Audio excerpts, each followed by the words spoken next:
Fue San Juan Bosco un genio de la bondad, un faro de esperanza para los jóvenes desamparados, o, en realidad, un astuto manipulador que vestía sotana?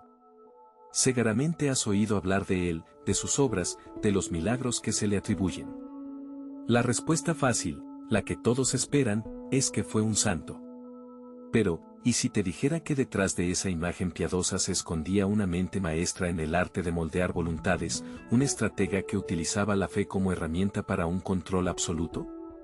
¿Te atreverías a cuestionar la leyenda dorada? Sí, Don Bosco fue un hombre de su tiempo, un siglo XIX convulso y lleno de contrastes. Y sí, utilizó las herramientas que tenía a su alcance para lograr sus objetivos. Pero, ¿fueron siempre esos objetivos tan puros como nos han contado? ¿O acaso, en su afán por salvar a los jóvenes, traspasó líneas rojas, utilizando tácticas que hoy consideraríamos, cuanto menos, moralmente cuestionables? Vamos a sumergirnos en la vida de este personaje fascinante y polémico, a rascar debajo de la superficie de la santidad oficial. Prepárate para un viaje que te hará replantearte todo lo que creías saber. Y si te gusta explorar estas vidas santas, pero también humanas y complejas, te invitamos a suscribirte al canal Vidas Santas para no perderte ninguna de nuestras historias. Porque la pregunta que realmente importa no es si Don Bosco fue santo o no. La pregunta crucial, la que de verdad nos debería inquietar es, ¿hasta qué punto es lícito influir en la mente de un joven, especialmente si ese joven es vulnerable, está perdido y busca desesperadamente una guía? ¿Dónde se sitúa la frontera entre la educación y la manipulación, entre la inspiración divina y la astucia humana? En esta historia, vamos a explorar esos límites difusos, a adentrarnos en las zonas grises de la biografía de Don Bosco, sin miedo a cuestionar los dogmas y a remover las aguas tranquilas de la devoción popular.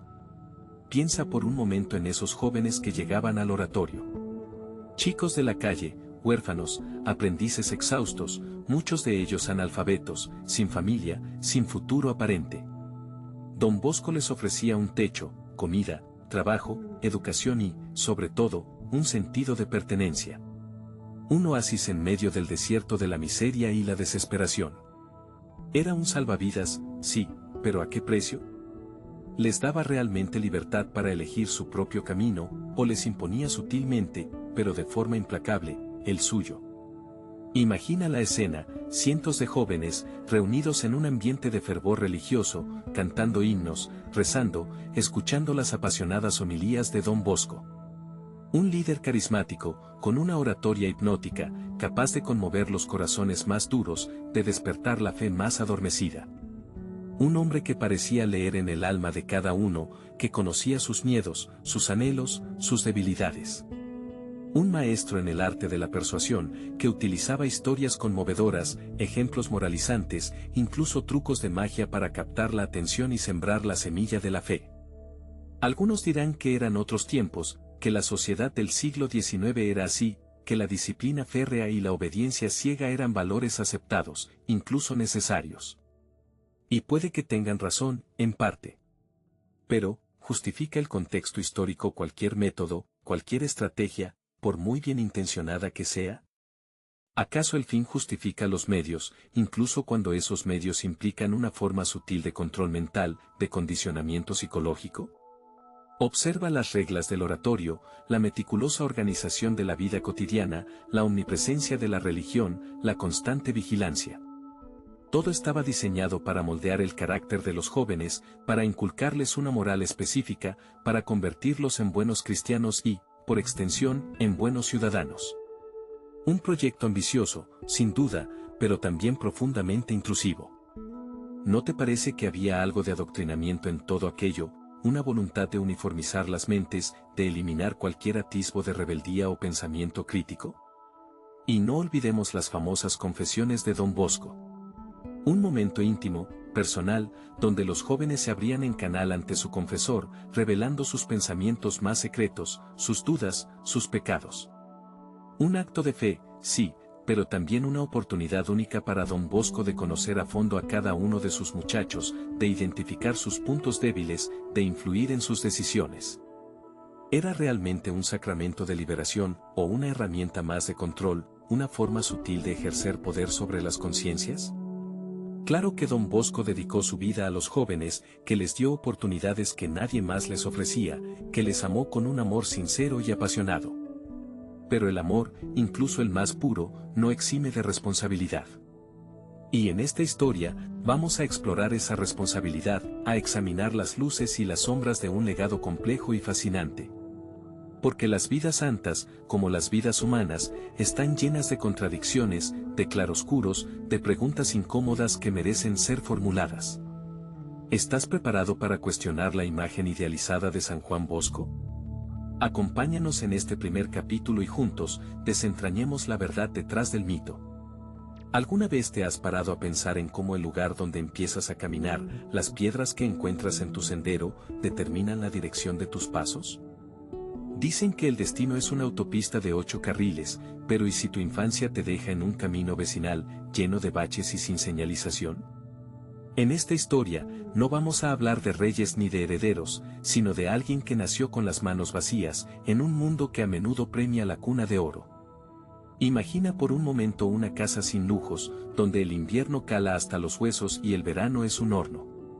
Donde la comida no siempre está asegurada y los libros son un tesoro raro, casi prohibido. Ese fue el comienzo.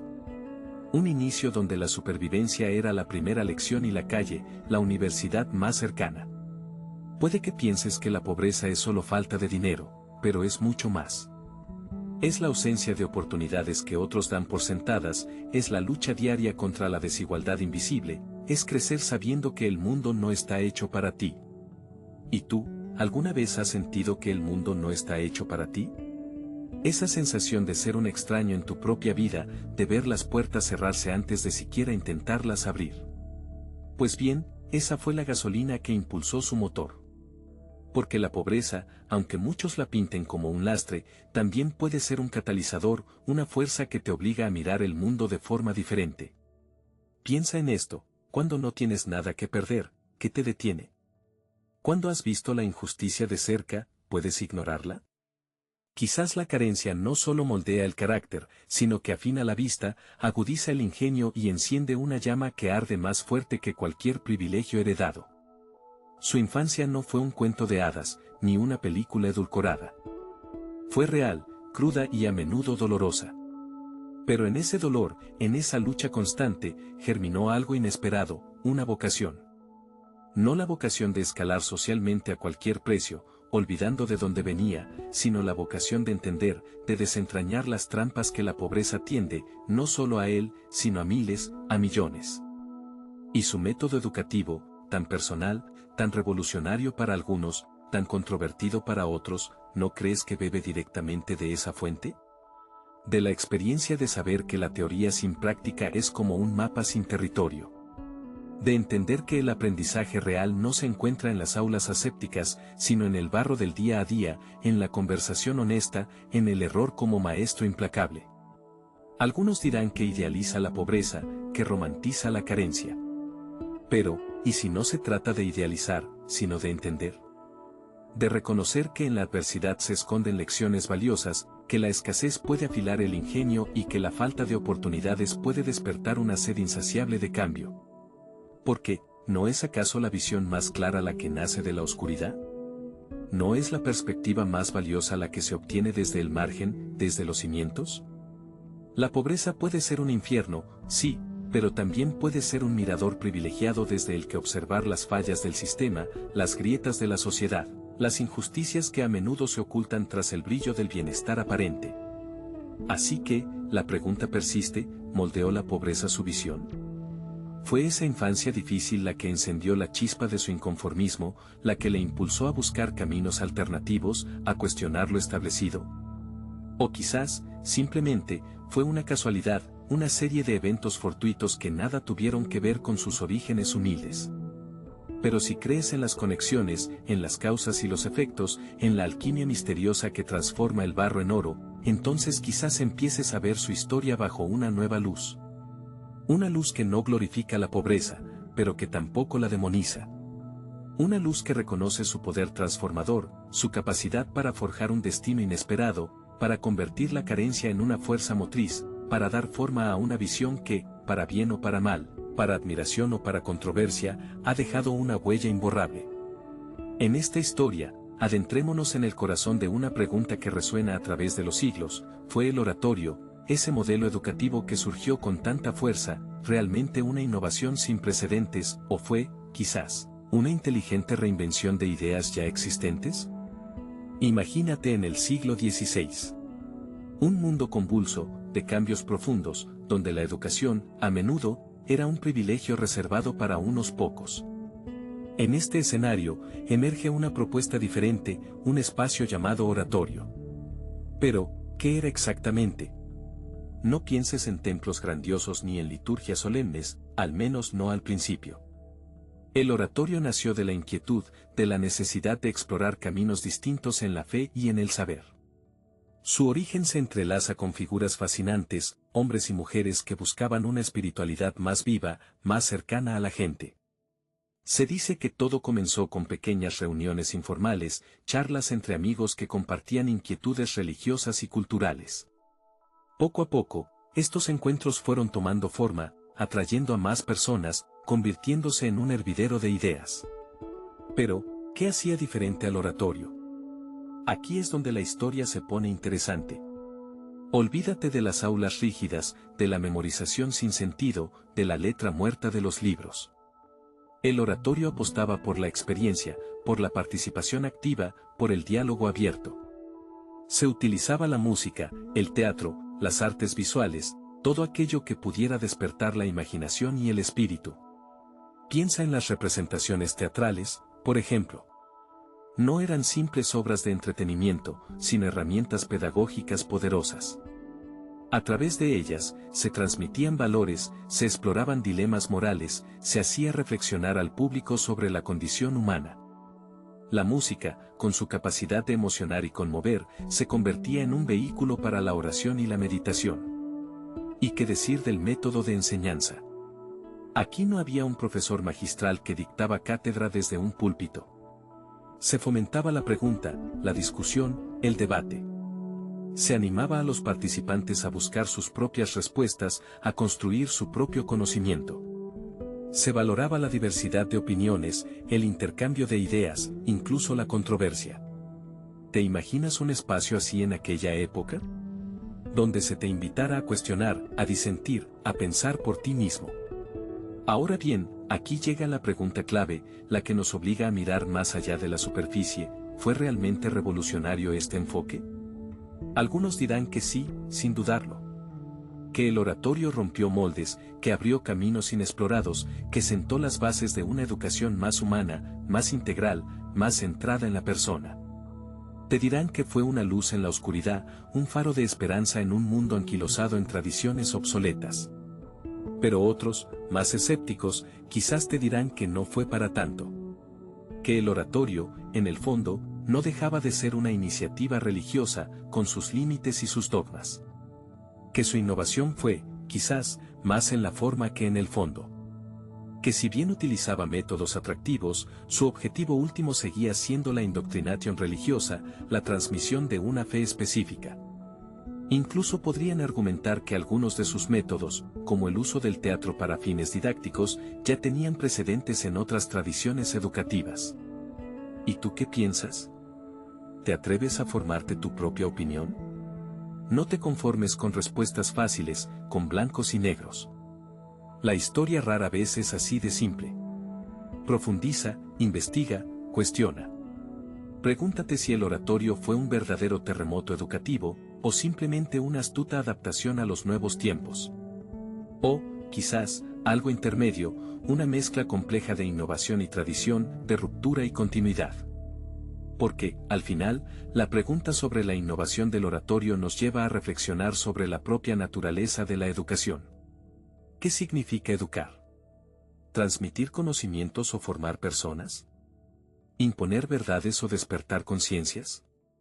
El oratorio, con sus luces y sus sombras, nos invita a seguir explorando estas preguntas, a buscar nuevos caminos, a imaginar un futuro donde la educación sea, de verdad, un motor de transformación personal y social. ¿Y tú, en este viaje, qué papel eliges jugar? En esta historia, te adentrarás en el corazón de los sucesos más extraordinarios que rodean la vida de Don Bosco. Esos momentos que la gente llama milagros, esas coincidencias que algunos ven como obra divina, otros como simples casualidades, y algunos más como el resultado inevitable de una vida entregada al trabajo incansable. ¿Alguna vez te has detenido a pensar en esos relatos asombrosos que se cuentan sobre ciertos personajes? Historias de curaciones inexplicables, de provisiones que aparecen de la nada cuando más se necesitan, de peligros sorteados de manera casi sobrenatural. En la vida de Don Bosco, estos relatos abundan. Y es fácil dejarse llevar por la fascinación de lo inexplicable, por la idea de que una fuerza superior, divina, intervino directamente. Pero, ¿y si te dijera que existe otra manera de mirar estos milagros? ¿Qué pasaría si te propusiera que, quizás, lo que vemos como intervención divina es en realidad el fruto maduro de una siembra constante, de un trabajo sin descanso, de una dedicación absoluta a una causa? Considera por un momento la vida de Don Bosco. Un hombre que desde niño sintió el llamado de ayudar a los jóvenes más necesitados. Un sacerdote que dedicó cada segundo de su existencia a construir un hogar, una escuela, una familia para aquellos que no tenían nada. Un visionario que enfrentó la pobreza, la oposición, la enfermedad, sin jamás rendirse. Se cuenta, por ejemplo, la historia del pan que nunca se acababa en el oratorio. En tiempos de escasez, con cientos de muchachos hambrientos a su cargo, Don Bosco siempre encontraba la manera de alimentar a todos. Algunos decían que era un milagro, que Dios multiplicaba el pan para él. Pero, ¿no podría ser también el resultado de su inmensa red de contactos, de la generosidad de tanta gente a la que inspiraba con su ejemplo, de su propia habilidad para administrar los recursos con una eficiencia asombrosa? Piensa en la vez que se incendió el taller de carpintería del oratorio. Las llamas amenazaban con extenderse a todo el edificio, poniendo en peligro la vida de los jóvenes. De repente, la lluvia comenzó a caer torrencialmente, apagando el fuego justo a tiempo. Muchos hablaron de un milagro, de una plegaria respondida. Pero, ¿no es cierto también que las tormentas de verano son comunes en Turín? ¿No podría ser simplemente una coincidencia afortunada, aunque espectacular? Luego está la historia de la epidemia de cólera que azotó Turín. Mientras muchos huían despavoridos, Don Bosco se quedó para cuidar a los enfermos, animando a sus muchachos a hacer lo mismo. Ninguno de los que trabajaron con él contrajo la enfermedad. Un milagro, clamaron algunos. Pero, ¿y si fuera también el resultado de las estrictas medidas de higiene que Don Bosco imponía, de su liderazgo que infundía calma y esperanza en medio del caos, de la fortaleza física y moral que transmitía a sus jóvenes? Te presento estas historias, no para desacreditar la fe de nadie, sino para invitarte a mirar más allá de la superficie. Para que te preguntes si la mano de Dios siempre se manifiesta de manera directa y sobrenatural, o si a veces, su providencia se revela de forma más sutil, a través del esfuerzo humano, de la constancia, del amor incondicional al prójimo. Porque, ¿no es acaso un milagro en sí mismo la vida de Don Bosco? Un hombre que, partiendo de la nada, construyó una obra gigantesca que ha transformado la vida de millones de jóvenes en todo el mundo. Un hombre que inspiró a miles a seguir su ejemplo, a dedicar sus vidas a los demás. Un hombre que, con su simple humanidad, con su incansable trabajo, logró cosas extraordinarias. Quizás, los milagros de Don Bosco no sean tanto intervenciones divinas directas, sino manifestaciones del poder transformador del amor y la dedicación. Quizás, la verdadera providencia divina se encuentre en la capacidad que tenemos los seres humanos de hacer el bien, de superar las dificultades, de construir un mundo mejor con nuestras propias manos, inspirados por ejemplos como el suyo. Reflexiona sobre esto. La próxima vez que escuches un relato de un milagro, pregúntate, ¿es esta la única explicación posible? ¿O existe otra manera de entender lo sucedido, una manera que quizás nos hable aún más fuerte del potencial humano, de la fuerza de la voluntad, del poder del amor? Porque, al final, la vida de Don Bosco nos deja una pregunta abierta, una invitación a la reflexión profunda.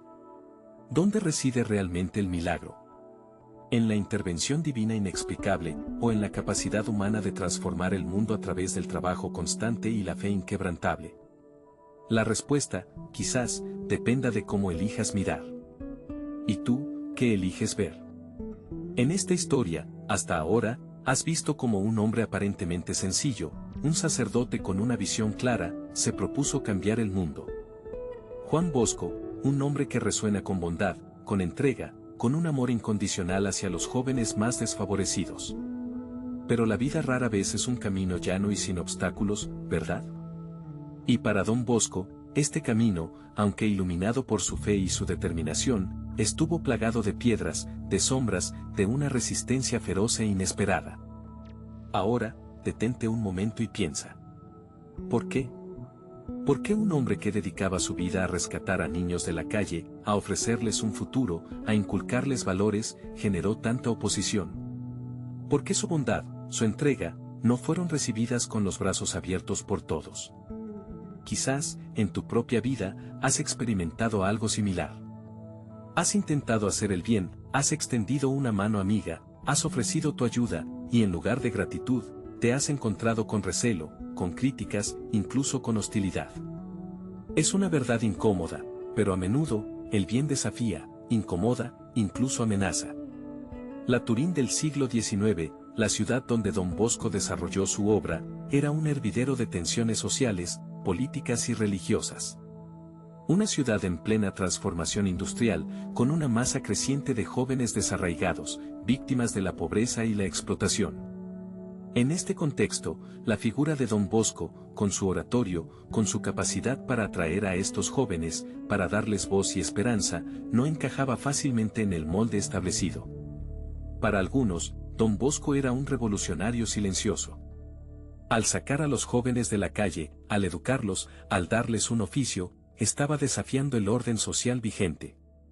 Estaba creando una alternativa al sistema, un sistema que se basaba en la desigualdad, en la marginación de las clases populares. Y eso, créeme, no gusta a quienes se benefician de ese sistema. Piensa en las élites de la época. Muchos veían en la pobreza y la ignorancia de las clases bajas una garantía de su propio privilegio. Un pueblo inculto, sumiso, era más fácil de controlar. La labor de Don Bosco, al empoderar a estos jóvenes, al despertar sus conciencias, podía ser vista como una amenaza al statu quo. ¿Quién era este sacerdote para alterar el orden natural de las cosas, para dar alas a quienes debían permanecer abajo? Pero la oposición a Don Bosco no venía solo de las clases altas.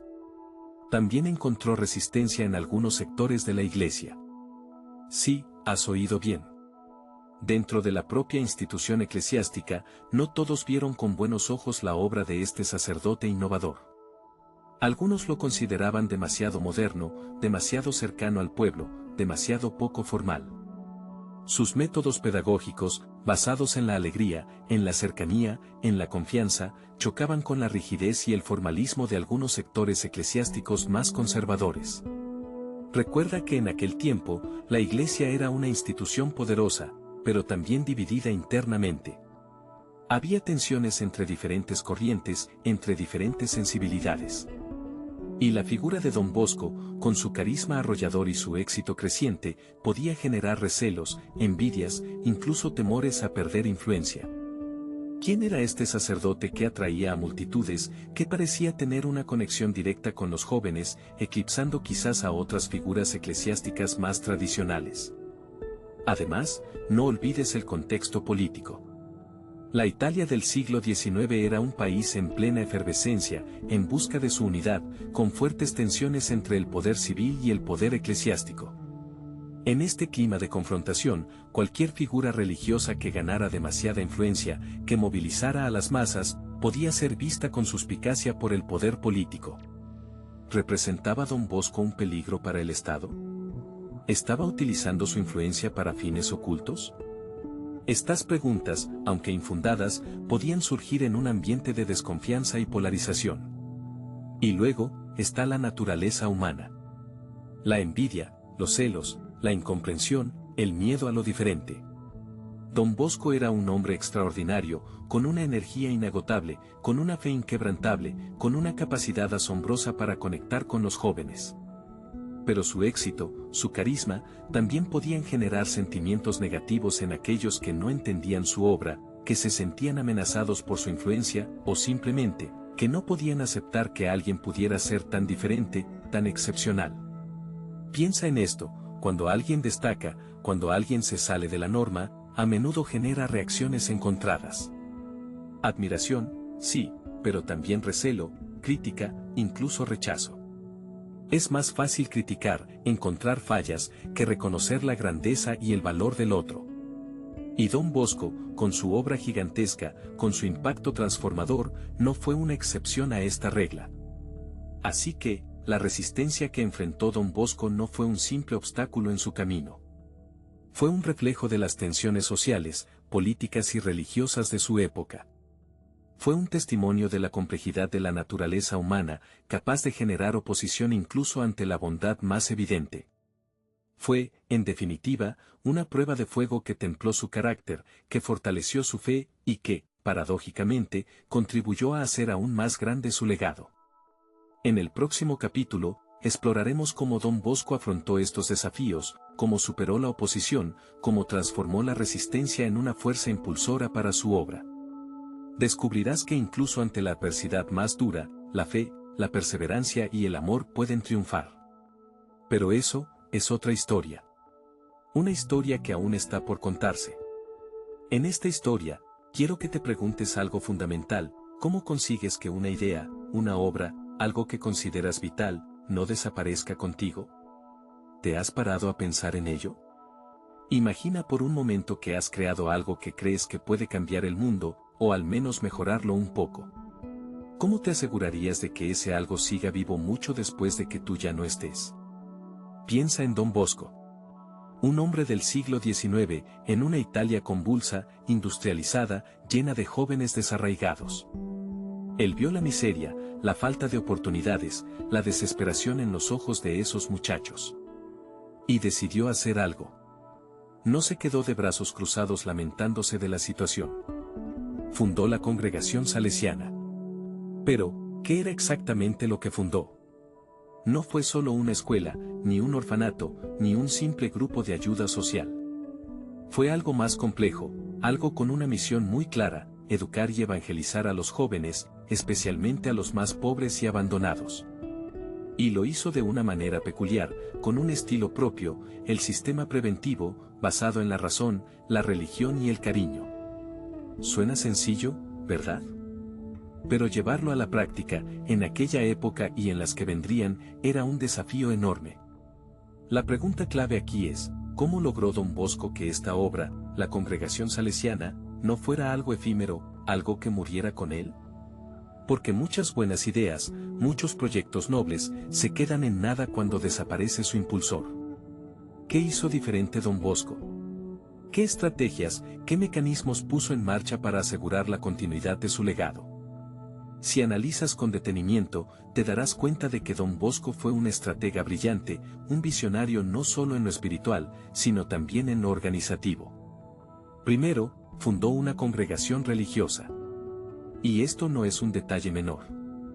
Optó por una estructura jerárquica, con reglas, con votos religiosos, con una autoridad central. ¿No te parece irónico? Un hombre que trabajaba con jóvenes marginados, que promovía la alegría y la cercanía, creando una institución con una forma tan formal, tan estructurada. ¿No te chirría un poco? Pero piénsalo bien. Precisamente esa estructura, esas reglas, esos votos, fueron los que garantizaron la supervivencia de la obra. Creó un cuerpo, un organismo vivo, con capacidad para reproducirse, para crecer, para adaptarse a los cambios. Los salesianos no son solo un grupo de personas que hacen buenas obras. Son una institución, con una identidad propia, con una misión compartida, con una disciplina interna. Y esto, aunque pueda sonar poco romántico, es fundamental para la continuidad. Las buenas intenciones no bastan. La improvisación no es suficiente. Para que una obra perdure, necesitas organización, necesitas reglas, necesitas una estructura que te sostenga. ¿Entiendes ahora por qué Don Bosco eligió este camino? Pero no solo se trata de estructura. También es crucial la transmisión del espíritu, del carisma. ¿Cómo se asegura uno de que las nuevas generaciones de salesianos sigan sintiendo la misma pasión, la misma vocación, el mismo compromiso que Don Bosco? Aquí entra en juego la formación. Los salesianos tienen un sistema de formación muy riguroso, muy largo, que dura años. Años de estudio, de oración, de práctica pastoral, de convivencia comunitaria. Un proceso exigente que busca moldear a los nuevos salesianos según el modelo de Don Bosco, transmitirles sus valores, su pedagogía, su espiritualidad.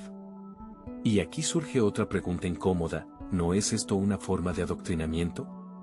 ¿No se corre el riesgo de crear clones de Don Bosco, en lugar de personas originales, creativas, capaces de adaptarse a los nuevos tiempos? Es una pregunta legítima. Porque la continuidad no puede ser una mera repetición del pasado. El mundo cambia, los jóvenes cambian, los desafíos cambian. Si los salesianos se hubieran quedado anclados en el siglo XIX, su obra habría fracasado hace mucho tiempo. La clave está en la adaptación. ¿Cómo han conseguido los salesianos mantener vivo el espíritu de Don Bosco, pero al mismo tiempo adaptarse a las nuevas realidades? Han tenido que evolucionar, cambiar sus métodos, sus enfoques, su lenguaje. Han pasado de los oratorios festivos del siglo XIX a las plataformas digitales del siglo XXI. Han tenido que lidiar con la secularización, con la globalización, con las nuevas formas de pobreza y exclusión. Y en este proceso de adaptación, ¿no se corre el riesgo de diluir el carisma original? ¿De perder la esencia de la obra de Don Bosco? Algunos críticos dirán que sí, que los salesianos de hoy ya no son como los de antes, que se han aburguesado, que han perdido el contacto con los pobres, que se han vuelto demasiado institucionales. Son críticas duras, pero que merecen ser escuchadas. Porque la autocrítica, la reflexión constante, es fundamental para mantener viva cualquier obra. Pero también es innegable que la congregación salesiana sigue siendo una fuerza viva, presente en 134 países, con miles de obras educativas y sociales, con millones de jóvenes atendidos. Algo habrán hecho bien para llegar hasta aquí, para perdurar durante más de 150 años. Quizás la clave esté en esa combinación de estructura y flexibilidad, de fidelidad al carisma original y adaptación a los nuevos tiempos. Quizás esté en la capacidad de los salesianos para renovarse constantemente, para cuestionarse, para aprender de sus errores, para seguir buscando nuevas formas de servir a los jóvenes. En definitiva, la historia de la congregación salesiana es una historia de éxito, de una obra que ha perdurado en el tiempo, que ha superado crisis y desafíos, que sigue viva y relevante en el siglo XXI. Pero también es una historia llena de preguntas, de tensiones, de contradicciones. Y quizás sean precisamente esas contradicciones, esas tensiones, las que la hacen tan fascinante, tan humana, tan real. Porque la vida, y las grandes obras humanas, nunca son lineales, nunca son perfectas, nunca son exentas de polémica. Y es precisamente en esa imperfección, en esa lucha constante por mejorar, por adaptarse, por seguir siendo fieles a su misión, donde reside la verdadera fuerza, la verdadera grandeza de la congregación salesiana. ¿No crees? En esta historia, vamos a adentrarnos en un sistema educativo que nació en el siglo XIX, en una época de profundos cambios y desafíos sociales. Imagínate por un momento las calles bulliciosas de Turín, llenas de jóvenes desorientados, muchos de ellos huérfanos o abandonados, buscando un sentido en medio de la revolución industrial. Fue en este contexto donde un sacerdote italiano, Juan Bosco, desarrolló una propuesta pedagógica que él llamó el sistema preventivo. Pero, ¿qué es exactamente este sistema preventivo? En esencia, Don Bosco creía que la educación debía ser, ante todo, preventiva y no represiva. En lugar de esperar a que los jóvenes cometieran errores para luego castigarlos, él proponía anticiparse, acompañarlos y guiarlos para evitar que se desviaran del camino correcto. Su sistema se basa en tres pilares fundamentales: la razón, la religión y el amor. La razón, para Don Bosco, era fundamental. No se trataba de imponer normas de forma autoritaria, sino de explicar el porqué de las cosas, de dialogar con los jóvenes, de apelar a su inteligencia y a su capacidad de comprender. ¿Crees que hoy en día, en una era donde la información fluye a una velocidad vertiginosa y las opiniones se multiplican, la razón sigue siendo una herramienta válida para educar? ¿No vivimos acaso en un mundo donde las emociones y las creencias priman sobre la lógica y el análisis crítico? El segundo pilar es la religión. Don Bosco era un hombre de fe profunda, y para él, la religión católica era esencial en la formación integral de la persona. Él creía que la fe daba sentido a la vida, proporcionaba valores sólidos y ofrecía un camino de esperanza. Pero detente un momento y reflexiona. En el siglo XXI, en sociedades cada vez más plurales y secularizadas, ¿es legítimo basar un sistema educativo en una religión específica? ¿No podría esto ser considerado una forma de adoctrinamiento, una imposición de creencias en lugar de una verdadera educación para la libertad? ¿Acaso no se corre el riesgo de excluir o discriminar a aquellos que no comparten la misma fe? Es una pregunta incómoda, lo sé, pero necesaria. Finalmente, llegamos al tercer pilar, el amor, o como él lo llamaba, la amorevolezza. Este concepto va mucho más allá del simple afecto o cariño. Se trata de una bondad activa, de una presencia constante y cercana, de un interés genuino por el bienestar de cada joven.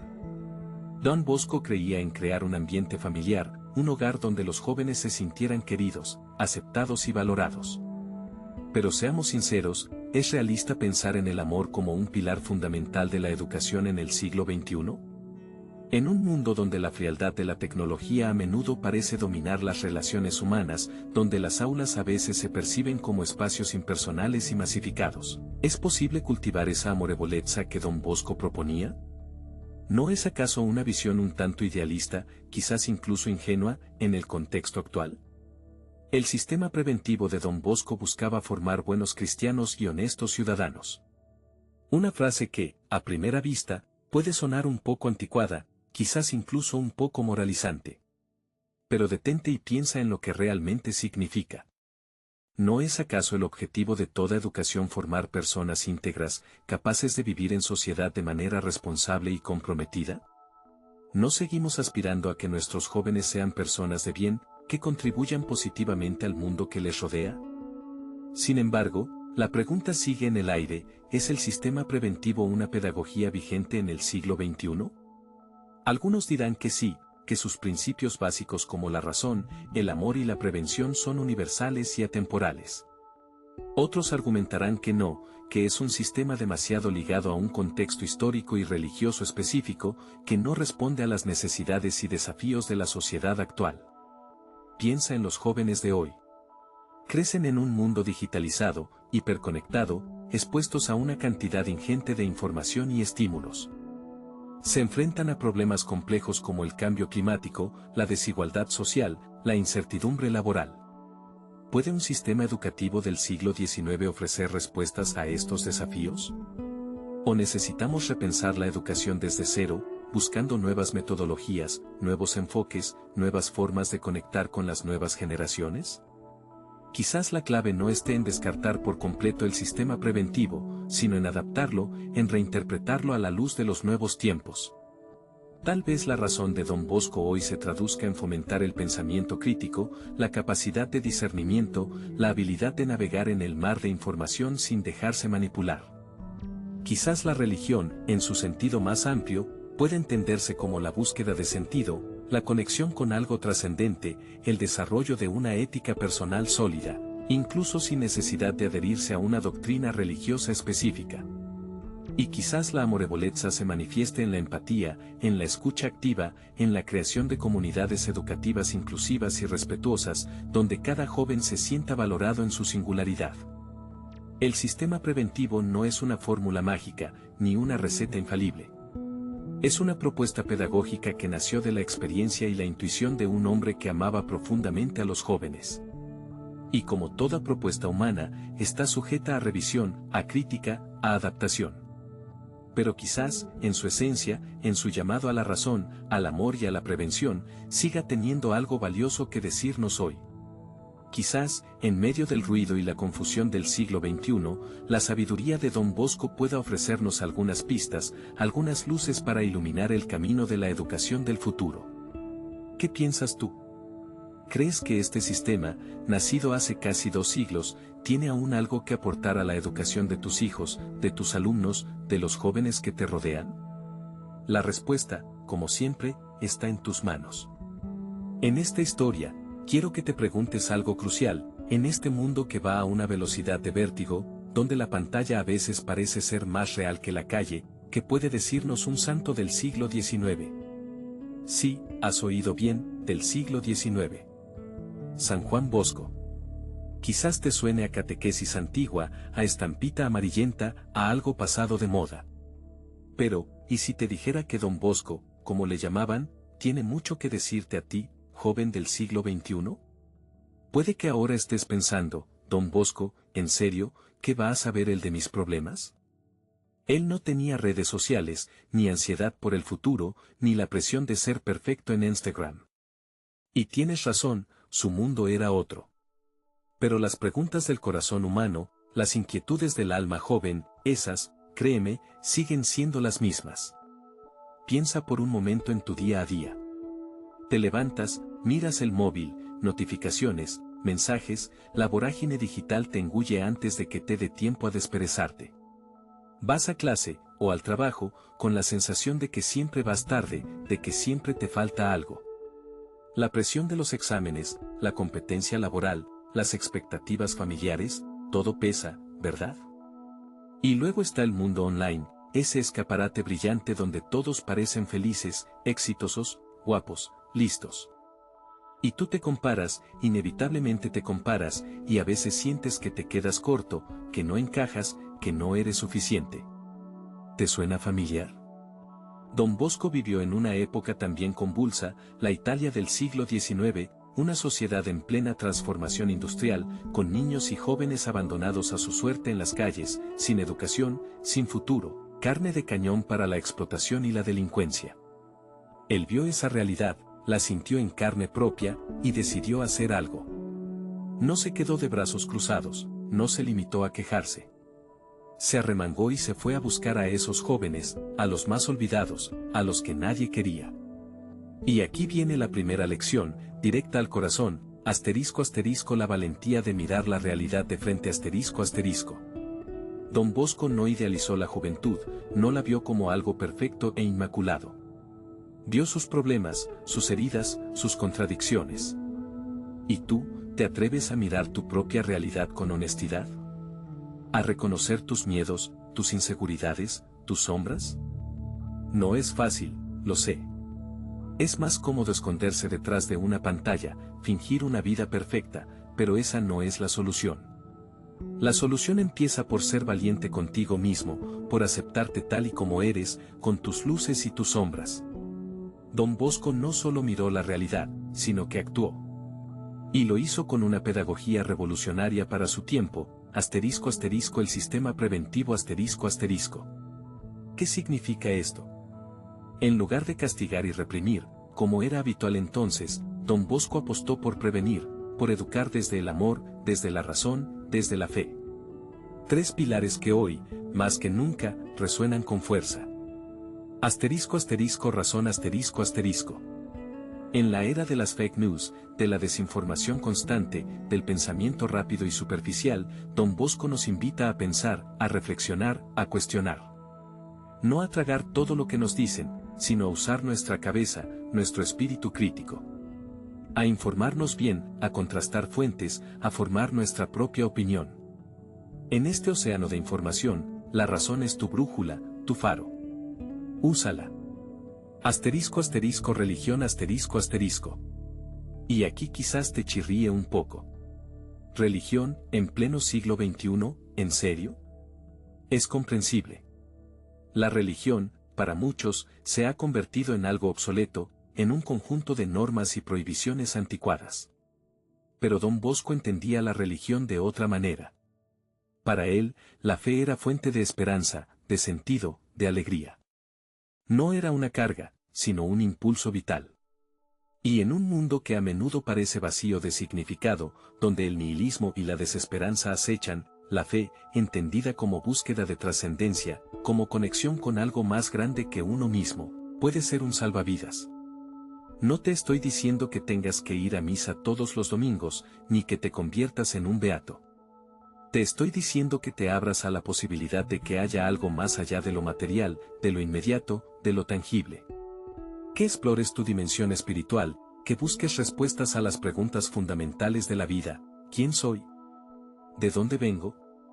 ¿A dónde voy? Estas preguntas, aunque la tecnología avance a pasos agigantados, siguen siendo tan relevantes hoy como lo eran en el siglo XIX. Asterisco asterisco amabilidad asterisco asterisco. O como decía Don Bosco, amorevolezza. Una palabra italiana difícil de traducir completamente, pero que engloba cariño, cercanía, comprensión, paciencia, afecto. En un mundo cada vez más individualista, competitivo, agresivo, donde el insulto y el odio campan a sus anchas en las redes sociales, Don Bosco nos recuerda el poder transformador del amor, de la bondad, de la empatía. Trata a los demás como te gustaría que te tratasen a ti. Escucha, comprende, perdona. Construye puentes en lugar de muros. Sé amable contigo mismo y con los demás. Parece sencillo, pero en la práctica es revolucionario. En un mundo que te bombardea con mensajes de éxito a cualquier precio, de individualismo extremo, Don Bosco te dice, para, respira, mira a tu alrededor. Hay personas, seres humanos como tú, que necesitan tu ayuda, tu sonrisa, tu amistad. Don Bosco no era un teórico, era un hombre de acción. Creó oratorios, escuelas, talleres, hogares para jóvenes. Les ofreció no solo educación, sino también un ambiente familiar, un espacio seguro donde sentirse queridos, valorados, acompañados. Y aquí encontramos otra lección fundamental, asterisco asterisco la importancia de la comunidad, del encuentro, del contacto humano real asterisco asterisco. En la era de la conexión virtual, paradójicamente, muchos jóvenes se sienten más solos que nunca. Las redes sociales pueden ser una herramienta útil, pero también una trampa, una jaula dorada que te aísla del mundo real. Don Bosco nos invita a salir de la pantalla, a buscar el encuentro cara a cara, a construir relaciones auténticas, profundas, significativas. A formar parte de una comunidad donde te sientas apoyado, comprendido, donde puedas compartir tus alegrías y tus tristezas, tus sueños y tus miedos. Quizás pienses que todo esto suena muy bonito, pero que es utópico, irrealizable en el mundo actual. Que Don Bosco era un santo, y tú eres un simple mortal. Y es cierto, nadie te pide que seas santo de la noche a la mañana. Pero sí te invito a que te inspires en su ejemplo, a que tomes algunas de sus lecciones y las apliques a tu vida. Empieza por pequeñas cosas. Desconecta un poco del móvil, levanta la vista, mira a las personas que te rodean. Sonríe. Escucha. Ofrece tu ayuda. Sé valiente para ser tú mismo, para buscar tu propio camino, para no dejarte arrastrar por la corriente. Cuestiona el consumismo, la superficialidad, la cultura de la imagen. Busca sentido a tu vida, más allá del éxito material, del reconocimiento social, de los likes en Instagram. Cultiva tu interior, tu espíritu, tu corazón. Y recuerda, como decía Don Bosco, que la alegría es el mejor signo de que estás en el camino correcto. Busca la alegría verdadera, la que nace de dentro, la que se comparte, la que te hace sentir vivo y pleno. Esa alegría, créeme, también es posible hoy, en pleno siglo XXI. Solo tienes que atreverte a buscarla, a construirla, a compartirla. Y quizás, en ese camino, descubras que Don Bosco, aquel santo del siglo XIX, tenía razón. Y que su mensaje, aunque antiguo, sigue siendo sorprendentemente actual y relevante para ti, joven del siglo XXI. Aquí comienza una nueva historia, un nuevo capítulo en la vida de un hombre que, quizás, creías conocer. Pero, ¿alguna vez te has detenido a pensar en lo que realmente significa que alguien sea declarado santo? Canonización, suena grandioso, ¿verdad? Como si de repente, un hombre de carne y hueso, con sus errores y virtudes, se transformara en una estatua de bronce, intocable, perfecta, lista para ser venerada. Piensa por un momento en Juan Bosco. Lo conociste como un soñador, un educador, un amigo de los jóvenes más desfavorecidos. Pero ahora, lo llaman San Juan Bosco. ¿Qué cambió realmente con esa declaración? ¿Acaso sus acciones, su vida, se volvieron más valiosas por el simple hecho de que una institución lo elevara a los altares? La canonización, en esencia, es un proceso humano, terrenal. Hombres juzgan a otro hombre y deciden que merece un lugar especial en la historia religiosa. Se analizan milagros, se revisan documentos, se debaten virtudes. Pero, ¿no te parece irónico? ¿No es paradójico que la santidad, algo que se supone que trasciende lo terrenal, deba ser certificada por instituciones humanas, a menudo llenas de sus propias contradicciones y luchas de poder? Quizás pienses que estoy siendo cínico, irrespetuoso. Pero te invito a cuestionar, a mirar más allá de la imagen piadosa que se nos presenta. Porque detrás del santo, siempre hay un hombre. Un hombre que vivió en un tiempo y lugar específicos, con sus propias limitaciones y aciertos. Y es precisamente en esa humanidad, en esa imperfección, donde reside la verdadera lección, el verdadero impacto. Porque, ¿qué significa realmente el legado de Don Bosco? ¿Son las miles de obras salesianas esparcidas por todo el mundo? ¿Son los millones de jóvenes que han pasado por sus escuelas y oratorios? Sí, claro que lo son. Pero también hay sombras en ese legado. Voces críticas que señalan un sistema educativo quizás demasiado paternalista, una visión del mundo tal vez demasiado simplista, una institución que, como todas, puede ser susceptible a la burocracia, al poder, a los errores humanos. No te estoy diciendo que Don Bosco no mereciera ser reconocido. Su dedicación a los jóvenes es innegable, su energía incansable, su impacto social inmenso. Pero te pregunto, ¿no corremos el riesgo de desvirtuar su mensaje al convertirlo en una figura inmaculada, alejada de la realidad? ¿No lo convertimos en un icono religioso vacío, perdiendo de vista la fuerza transformadora de su ejemplo humano? Porque el verdadero impacto de Don Bosco no reside en su canonización, en el título de santo. Reside en las vidas que tocó, en la esperanza que sembró, en la revolución educativa que, a su manera, impulsó. Reside en la audacia de creer en los jóvenes marginados, en la rebeldía de desafiar las normas sociales de su tiempo, en la terquedad de construir un mundo mejor, ladrillo a ladrillo, sonrisa a sonrisa. ¿Y qué hay de ti? ¿Cómo te interpela este legado? ¿Te conformas con la imagen edulcorada del santo piadoso, o te atreves a mirar al hombre, con sus luces y sombras? ¿Te inspiras en la estatua de bronce, o en la energía vital que emanaba de aquel sacerdote que se ensuciaba las manos jugando con los chicos de la calle? Porque la historia de Don Bosco no es una historia terminada. Su legado sigue vivo, en constante evolución, siempre abierto a nuevas interpretaciones y desafíos. Y tú, eres parte de esa historia. Tu mirada, tu reflexión, tu crítica, son esenciales para comprender el verdadero impacto de este hombre en el mundo. No te quedes con las respuestas fáciles, con las verdades prefabricadas. Cuestiona, investiga, profundiza. Solo así podrás descubrir la riqueza y la complejidad de un legado que, más allá de la canonización, sigue resonando con fuerza en el siglo XXI. Y quizás, solo quizás, descubras que la verdadera santidad no está en los altares, sino en la vida cotidiana, en la lucha por un mundo más justo y humano, en la capacidad de amar y servir a los demás, con la misma pasión y entrega que aquel sacerdote de Turín. En esta historia que has seguido, capítulo a capítulo, te has sumergido en la vida de un hombre extraordinario, Giovanni Bosco, conocido por todos como Don Bosco. Has caminado junto a él por las calles polvorientas de una Turín del siglo XIX, has visto su corazón palpitar con la angustia y la esperanza de los jóvenes abandonados, has sido testigo de su audacia, de su fe inquebrantable y de su amor desbordante. Quizás, en algún momento, te has preguntado si esta historia, tan alejada en el tiempo, tiene algo que decirte hoy, en pleno siglo XXI. Tal vez has pensado que las problemáticas de aquellos jóvenes, la pobreza, la falta de educación, la orfandad, son realidades superadas, o al menos, muy diferentes a las que enfrentan los jóvenes de hoy. Pero, ¿estás realmente seguro de eso?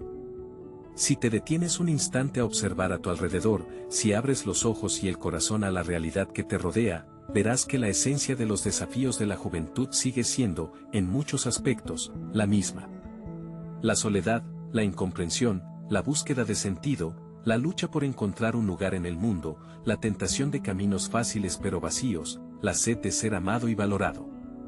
Todo esto resuena con fuerza en el alma joven de cualquier época. Don Bosco lo entendió profundamente. Él no se conformó con predicar desde un púlpito distante, no se refugió en la comodidad de las sacristías, no esperó a que los jóvenes vinieran a buscarlo. Salió a las calles, se mezcló con ellos, compartió su vida, sus juegos, sus sueños, sus miedos. Se hizo uno de ellos, pero sin perder nunca su identidad, sin renunciar a su misión. Y aquí radica, quizás, la primera gran lección de Don Bosco para ti, para mí, para todos nosotros. La verdadera amistad, el verdadero acompañamiento, no se construyen desde la distancia, desde la superioridad, desde el juicio. Se construyen desde la cercanía, desde la empatía, desde la aceptación incondicional. Don Bosco no veía a los jóvenes como problemas que resolver, sino como personas con un potencial infinito, con un corazón sediento de amor y de verdad. Algunos dirán que Don Bosco fue un ingenuo, un idealista, un soñador empedernido. Que su método, basado en la bondad, en la prevención, en la alegría, es utópico, poco realista, incluso peligroso en un mundo tan complejo y violento como el nuestro. Te preguntarás si realmente la bondad puede ser una fuerza transformadora, si el amor puede vencer al odio, si la alegría puede iluminar la oscuridad. Don Bosco no solo creía en ello, sino que lo demostró con su vida. Construyó un imperio del bien, una obra gigantesca que se extendió por todo el mundo, partiendo de la nada, de la precariedad, de la oposición de muchos. Y lo hizo no con discursos grandilocuentes, sino con pequeños gestos de amor cotidiano, con una paciencia infinita, con una confianza ciega en la providencia. Pero no te equivoques, la bondad de Don Bosco no era una bondad ingenua o superficial. Era una bondad fuerte, valiente, que no huía del conflicto, que denunciaba la injusticia, que defendía a los débiles. Era una bondad que exigía, que corregía, que educaba, pero siempre desde el amor, nunca desde el castigo o la humillación. Algunos podrían criticar su pedagogía, considerarla demasiado permisiva, poco rigurosa, incluso contraproducente. En una época donde se valora la disciplina férrea, el control absoluto, la imposición de normas estrictas, el método de Don Bosco, basado en la razón, la religión y el amor, puede parecer anacrónico, desfasado. Pero, ¿no será que precisamente en esta aparente debilidad reside su mayor fortaleza? Don Bosco entendió que la verdadera educación no se impone, se propone. Que no se basa en el miedo, sino en la confianza. Que no busca moldear a los jóvenes a imagen y semejanza de un ideal preestablecido, sino que les ayuda a descubrir su propio potencial, a desarrollar sus talentos únicos, a convertirse en la mejor versión de sí mismos. Y quizás aquí encuentres otra clave del legado de Don Bosco. Él no quería formar clones, seguidores sumisos, sino personas libres, responsables, capaces de pensar por sí mismas, de tomar decisiones conscientes, de construir su propio proyecto de vida. Una libertad que, para Don Bosco, no significaba hacer lo que uno quiere sin límites, sino hacer lo que uno debe, lo que le hace bien a uno mismo y a los demás, lo que le acerca a la felicidad verdadera. Ahora, al llegar al final de este recorrido por la vida de Don Bosco, te invito a reflexionar sobre su mensaje, a interiorizar su espíritu, a dejarte inspirar por su ejemplo. No te pido que te conviertas en un nuevo Don Bosco, ni que repitas miméticamente sus acciones. Te pido algo mucho más sencillo, pero quizás más desafiante, que te atrevas a ser amigo, a ser amiga, de los jóvenes que te rodean. No importa si eres joven o adulto, si eres creyente o no creyente, si tienes experiencia en el trabajo con jóvenes o no. Lo que importa es tu disposición a escuchar, a comprender, a acompañar, a ofrecer una mano amiga, una palabra de aliento, una sonrisa sincera. En un mundo que a menudo parece frío, indiferente, hostil, la amistad puede ser un faro de esperanza, un oasis de paz, un camino hacia la felicidad. Don Bosco te demostró que un solo hombre, animado por un amor auténtico, puede cambiar el mundo. Tú también puedes hacerlo, en tu pequeño mundo, en tu entorno cercano, con las personas que te cruzas cada día. No subestimes el poder de un gesto amable, de una conversación sincera, de un momento de atención. A veces, una pequeña chispa puede encender un gran fuego, una pequeña semilla puede dar frutos abundantes. Y ahora, si esta historia te ha resonado en el corazón, si te sientes interpelado por el mensaje de Don Bosco, te invito a dar un paso más, a unirte a esta comunidad de vidas santas. Comparte este video con tus amigos, con tus familiares, con todas aquellas personas que creas que pueden inspirarse con el ejemplo de Don Bosco. Déjanos tus comentarios, tus reflexiones, tus preguntas. Cuéntanos qué te ha parecido esta historia, qué te ha movido, qué te ha desafiado. Tu participación es importante, tu voz cuenta.